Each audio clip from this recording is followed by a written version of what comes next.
பிரியமானவர்களே, இயேசுவின் நாமத்தினால் உங்களை வாழ்த்துகிறேன். செப்பனியா 3வது அதிகாரம் வசனம் 16-17. அந்நாளிலே எருசலேமை பார்த்து பயப்படாதே என்றும் சீயோனை பார்த்து உன் கைகளை தளரவிடாதே என்றும் சொல்லப்படும். உன் தேவனாகிய கர்த்தர் உன் நடுவில் இருக்கிறார். அவர் வல்லமை உள்ளவர், அவர் ரட்சிப்பார். அவர் உன் பேரில் சந்தோஷமாய் மகிழ்ந்து தம்முடைய அன்பின் நிமித்தம் அமர்ந்திருப்பார். அவர் உன் பேரில் கம்பீரமாய் களி கூறுவார். இன்னைக்கு இந்த வசனம் உங்களை நோக்கி வருகிற பொழுதே, இந்த வார்த்தையை நீங்கள் கேட்கிற பொழுதே, ஒரே ஒரு வார்த்தை, பயப்படாதே, பயப்படாதே, பயப்படாதே. Do not fear.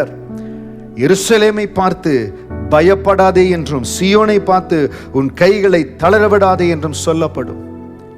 எந்த ஒரு காரியத்தை பார்த்தும் பயந்துராதீங்க. ஐயோ, என் ரிப்போர்ட் இப்படி இருக்குதே, பயந்துராதீங்க. இவ்வளவு பெரிய தேவை இருக்குதே, ஐயோ என் பிள்ளையினுடைய எதிர்காலத்தை நான் எப்படி சந்திக்க போறேன், பயப்படாதீங்க. என் கையில் இவ்வளவு பெரிய பொறுப்பு இருக்குதே, நேரம் கொஞ்சமா இருக்குதே, எப்படி நான் சந்திக்க போறேன், பயப்படாதீங்க, பயப்படாதீங்க. உங்கள் கைகளை தளர விடாதீங்க. தயவு செய்து எதுலையும் பேக் அடிச்சிடாதீங்க.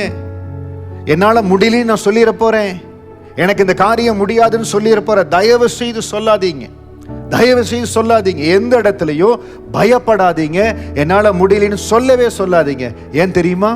உன் தேவனாகிய கர்த்தர் உங்கள் நடுவில் இருக்கிறார். உங்க நடுவில் இருக்கிறாருங்க. அப்பா உங்களை பார்த்து கொண்டே இருக்கிறார்.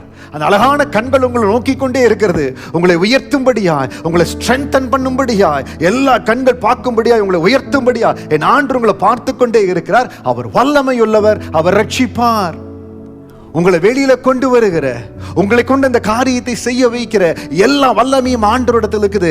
நம்ம செய்ய வேண்டியதெல்லாம், உங்க வல்லமை நிரப்பட்ட ஆண்டவரே. எந்த இடத்துல நான் பலவீனமா இருக்கணும், உங்க பலனை நிரப்பட்ட ஆண்டவரே. எந்த இடத்துல நான் இன்னும் பலன் அடையணுமோ, உங்க தேவ பலத்தினால நிரப்புங்க ஆண்டவரே. நீங்க என்னை நிரப்பணும். அவர் வல்லமை உள்ளவர், என்னை ரட்சிப்பார். அவர் உன் பேரில் சந்தோஷமாய் மகிழ்ந்து தம்முடைய அன்பின் நிமித்தம் அமர்ந்திருப்பார். அவர் உன் பேரில் கம்பீரமாய் களி கூறுவார். ஆண்டவர் பரலோகத்தில் உங்களை பார்த்து மகிழ்ந்து சிரித்து கொண்டிருக்கிறார். என்ன தெரியுங்களா? இந்த இயற்கைக்கு அப்பாற்பட்ட அற்புதத்தை என் மகனை கொண்டு நான் செய்ய போறேன், என் மகனுடைய வாழ்க்கையில செய்ய போறேன். என்னை நம்பி நிற்கிறாங்க, இன்னைக்கு இந்த வசனத்தை பிடிச்சு நிற்கிறாங்க. பயப்படாதே, பயப்படாதேன்னு சொன்னது நிமித்தம், கைகளை தளர்விடாதேன்னு சொன்னது நிமித்தம், இனிமேல் அவங்க பேக் அடிக்க போறதில்ல, நான் செய்ய மாட்டேன்னு சொல்ல போறதில்ல. ஏசப்பா என் நடுவில் இருக்கிறார், கர்த்தர் என் நடுவில் இருக்கிறார், அப்பா எனக்கு செய்வார்னு தைரியமா கடந்து போறாங்கன்னு அப்பா சந்தோஷமா இருக்கிறார். எந்த காரியத்தை பார்த்து பயந்தீங்களோ, எந்த தேவையை பார்த்து பயந்தீங்களோ, நீங்க பயப்படக்கூடாது, நீங்க பயப்படக்கூடாது.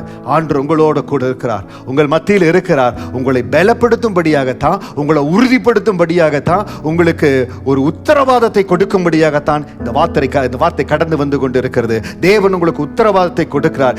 God is giving you the guarantee. He is in your midst. உங்க நடுவில் இருக்கிறாருங்க.